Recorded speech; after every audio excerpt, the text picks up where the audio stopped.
It's the start of a new month, and that can only mean one thing. It is time for your piping hot November 2021 monthly Bitcoin Digest. Let's jump in.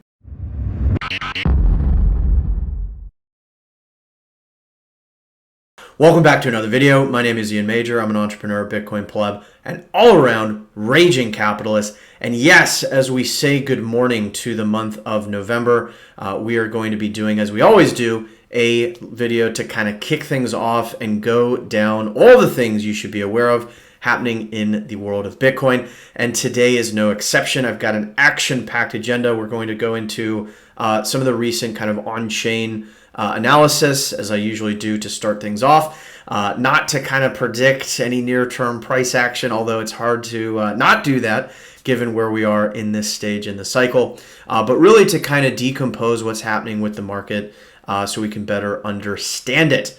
We're also going to be going into a lot of adoption-related news, as well as doing a spotlight back on Taproot as we look for that to officially activate later this month, and much more, so you won't want to miss a thing. For those returning to the channel, welcome back, my friends and brethren. I missed you. It is great to have you as always. And for those new to the channel, I welcome you as well. There are about 80% of you watching right this very moment that are not currently subscribed. And so if you like this content, I invite you to consider subscribing and join us in our merry gang in cyberspace. I cover all manner of Bitcoin-related content, including news and analysis such as this, but also wallet tutorials, more technical subjects, mining, how to run your own node, DeFi on Bitcoin, Lightning Network. You want it, I cover it. But away we go. Let's go ahead and jump into the meat for today, and we'll kick things off with some of the latest price action, on-chain analysis, and fundamentals.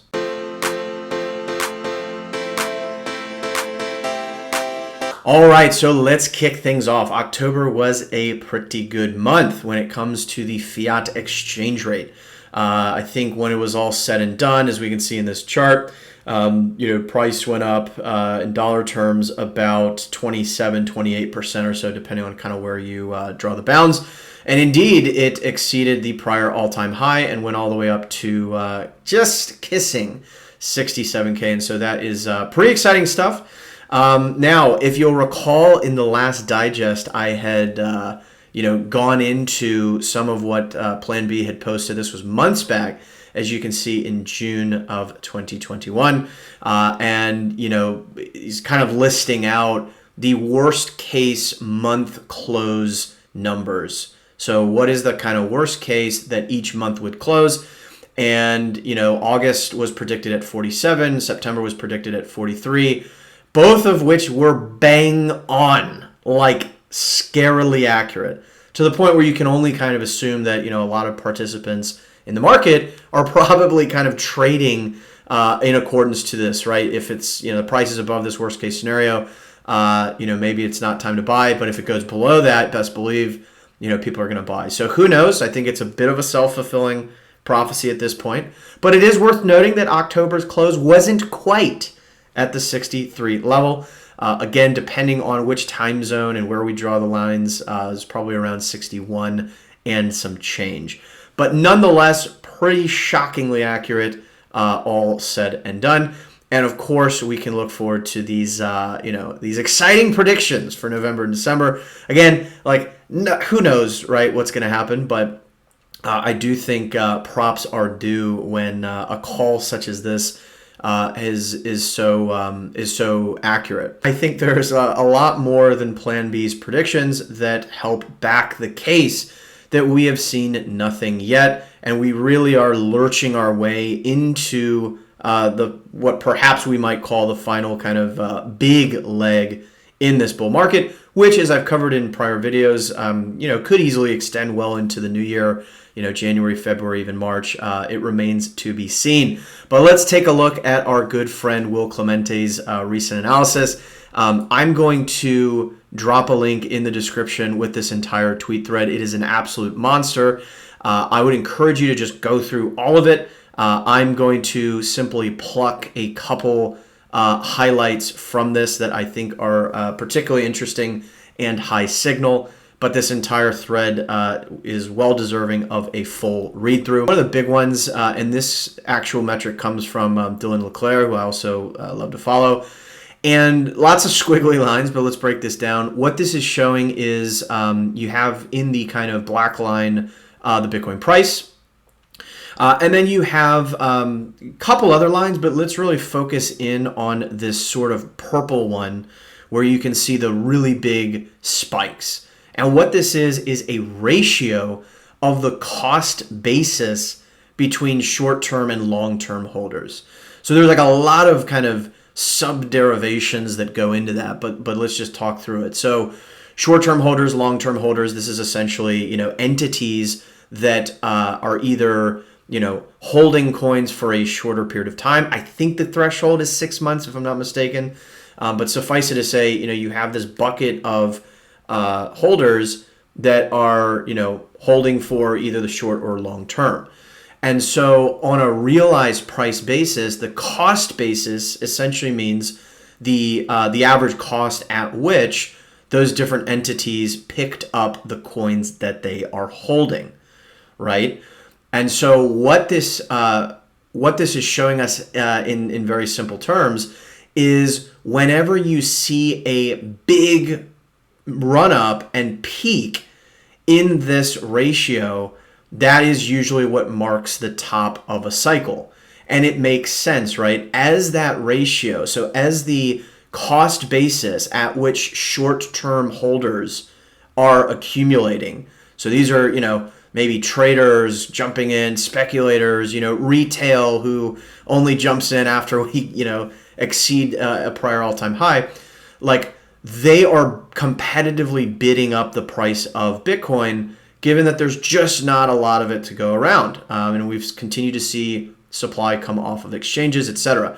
So as this purple line goes parabolic, this is essentially new entrants to the market who are having to competitively bid the price of Bitcoin up in order to get on the bandwagon. And so another way to say this is, in these big run-ups, long-term holders are going to start selling into the strength that's coming from this kind of new wave of money and participants jumping into the market. And then the reverse happens after that. What could be a sharp kind of blow off top, leading to ultimately the kind of bottom here where long-term holders are going to start reaccumulating at more favorable levels.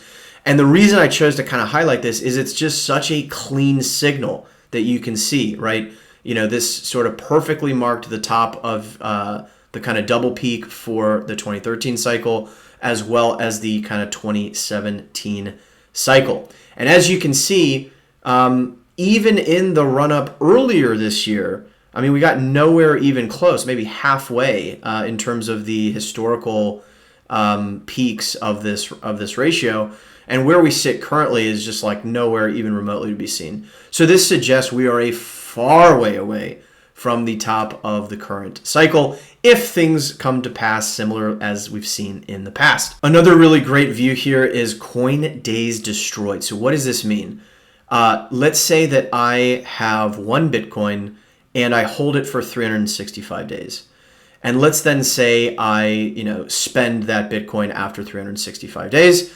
And so what that means is 365 coin days have been, quote, destroyed. And so you would expect to see a lot of coin day destruction in bull markets as, again, goes back to the same chart, long-term hodlers are selling into strength and selling into, the sort of new entrants. Right. And so that's why this really spikes up is there's a lot of coin days that have been accumulated on those long-term holdings.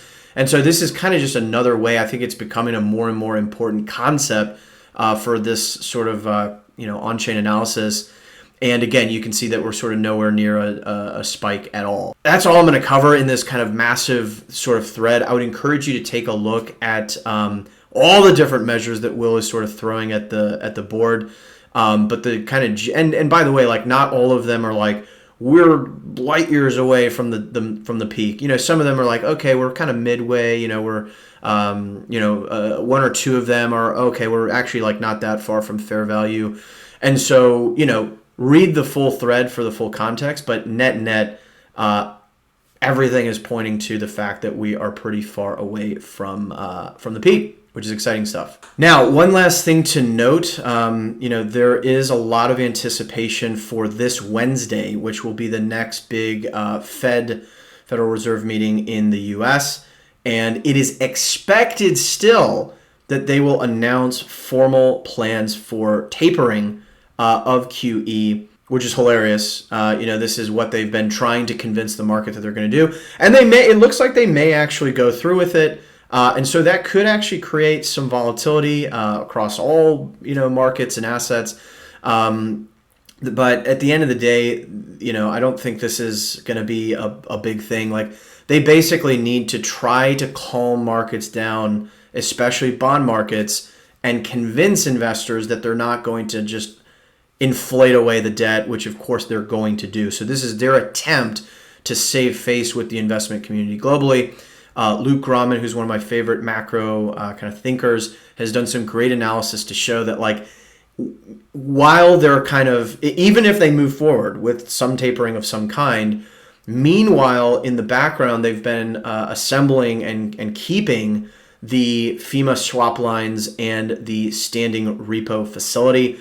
Not going to go into the gory depths of what all that means, but basically, it would be akin to removing one source of liquidity, i.e., through QE tapering, and replacing it with other sources of liquidity. So it appears to everyone as though we're being responsible in tapering, when in reality you've simply moved or shifted how entities within the financial system can get access to liquidity. So even if it happens, like, once people recognize this kind of sleight of hand that's being used, I think, no one will care, and everyone will say, okay, yeah, like, we knew you were, bullshitting from the start anyway. But that is something to watch, and I think it could cause some chop in markets, but it remains to be seen. So with all of that, let's switch gears and hop into some of the adoption-related pieces.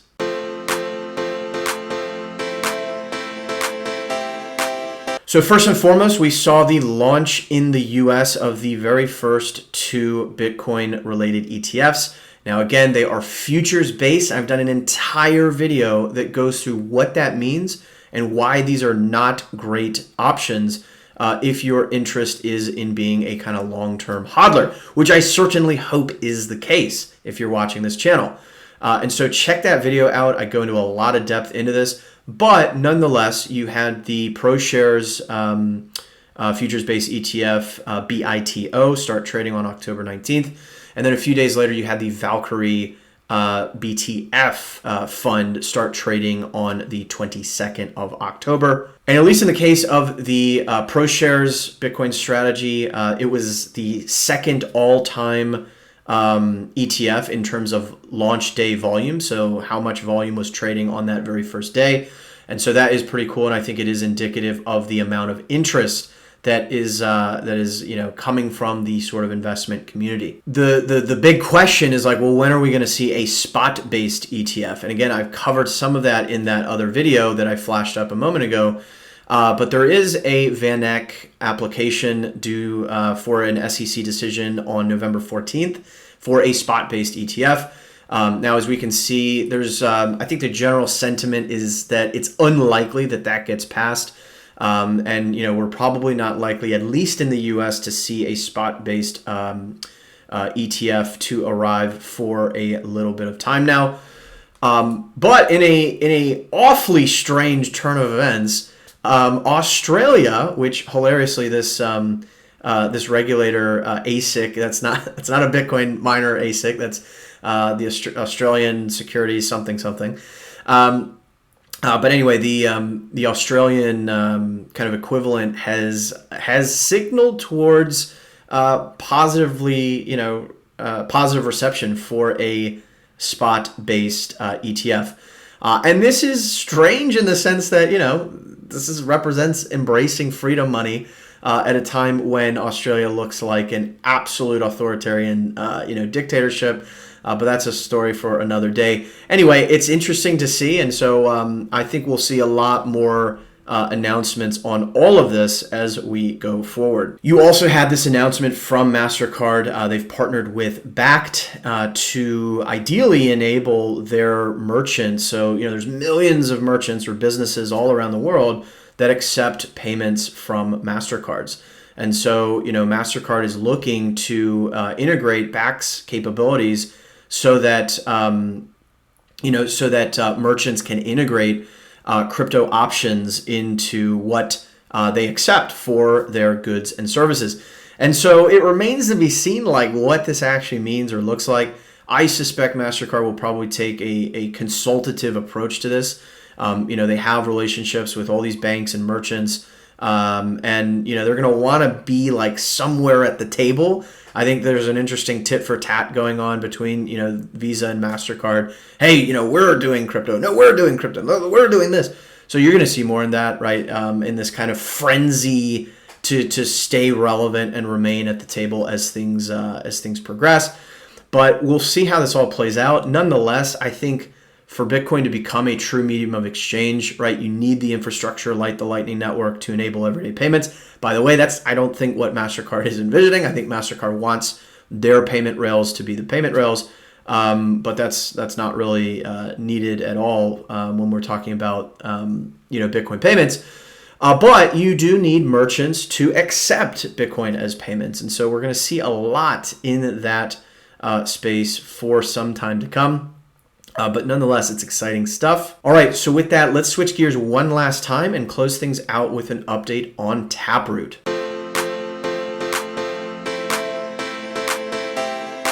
All right, so excitingly, we are imminently close to the official Taproot activation. As you can see here, this was from October 31st at block height 707.616. And so at the activation block 709.632, or about one difficulty period from now, the Taproot will officially activate. And so that's currently estimated to be November 13th or 14th. And so I've done a whole video on Taproot, what it is, what it isn't. It certainly represents the biggest upgrade to Bitcoin since SegWit back in 2017. And a lot of folks will draw excitement around that because what you saw post SegWit is a massive run up in the price of Bitcoin. A lot of people are saying, oh, well, Taproot's kind of already priced in. Who knows what's actually priced in or not priced in.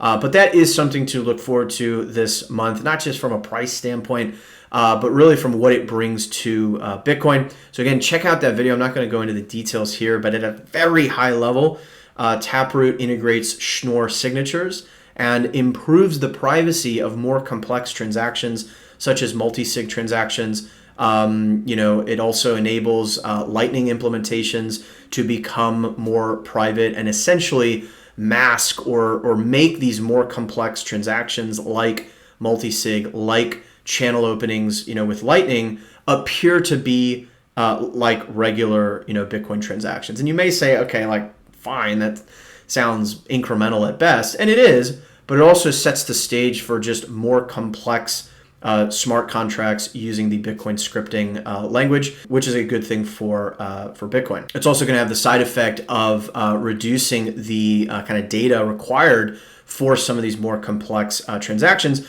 and therefore help with fees that are associated with those types of transactions, which again is a very good thing. So with all that out of the way, let's go ahead and conclude today's video.